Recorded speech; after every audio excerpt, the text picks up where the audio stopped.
question. L'autre actualité de ce lundi, c'est ce vote de confiance à l'Assemblée nationale. François Bayrou met son poste en jeu.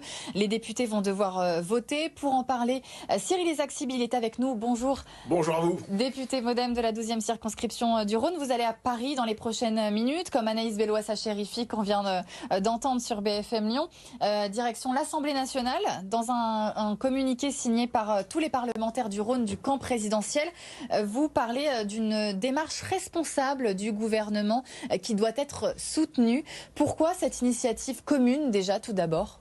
Parce que c'est un moment de vérité. Comme vous le savez, effectivement, la France est endettée. C'est pas tellement le problème de la dette qui est un problème, c'est un problème effectivement des intérêts de la dette. Il faut savoir que tous les ans, les Français payent pour payer nos créanciers, et actuellement, ça va prendre plus de 70 milliards. Ça va progresser, vous savez, les taux d'intérêt vont progresser, ça va bientôt représenter 100 milliards, et c'est un petit peu dommage que ces dizaines de milliards ne servent pas à nos écoles, à notre santé, et c'est pour ça que c'est le moment de vérité pour faire effectivement des économies. Vous le savez, le gouvernement n'a pas la majorité absolue à l'Assemblée nationale, le Rassemblement national, la France insoumise, le Rassemblement, les écologistes, pardon, et l'Union des droites vont voter contre. Est-ce que vous pensez vraiment que François Bayrou peut avoir la confiance cet après-midi ? On verra ça cet après-midi. La question, c'est qu'il y aura effectivement... compliqué. Mais c'est un problème de responsabilité. Tout le monde sera devant ses responsabilités. Bien évidemment, on sait que les partis de droite dure et les partis effectivement de gauche extrême veulent le désordre, veulent le chaos. Et pour moi, c'est un petit peu regrettable dans le sens où on sait très bien que dès qu'il y a un désordre, qu'est-ce qui le paye au final? C'est les gens ordinaires, c'est les gens simples, souvent les gens fragiles, et les gens aisés, ils s'en sortent toujours. Et c'est pour ça que pour moi, c'est très important. Il y aura, ce soir, il y aura un vote responsable et un vote irresponsable qui nous mène vers le désordre. Justement, Anaïs Bellois-Sacherifi demandait la destitution d'Emmanuel Macron. Pour vous, ça, c'est irresponsable ? Pour moi, c'est irresponsable dans le sens où ces partis-là, qu'est-ce qu'ils cherchent? Ils cherchent le désordre.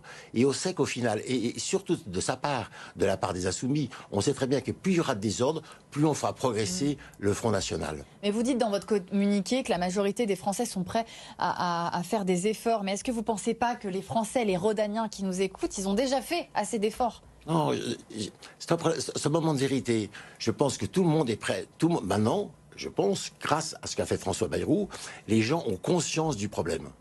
Maintenant, la question, c'est que je suis persuadé, et moi j'en croise tous les jours, des gens qui disent, moi je veux bien faire un effort, à une seule condition, c'est que tout le monde fasse des efforts, c'est que son voisin, que tous ses voisins fassent des efforts, et surtout d'abord que les politiques commencent à en faire. Donc je pense qu'il faut diminuer... Qu'est-ce que vous voulez dire par là? Il faut diminuer... Il y a des abus? Il faut diminuer le train de vie de l'État. Moi, je le vois bien, effectivement. Moi, je suis lyonnais, je monte à Paris. On voit effectivement que le train de vie de l'État est souvent très important.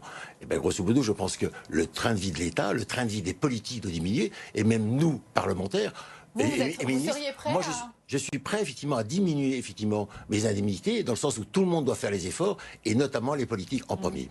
Eh bien, merci beaucoup, Cyril Ezaghsibili, d'avoir répondu à nos questions ce matin, député de la 12e circonscription du Rhône. Et puis, très bon voyage jusqu'à Paris. Je prends le train maintenant. Journée cruciale.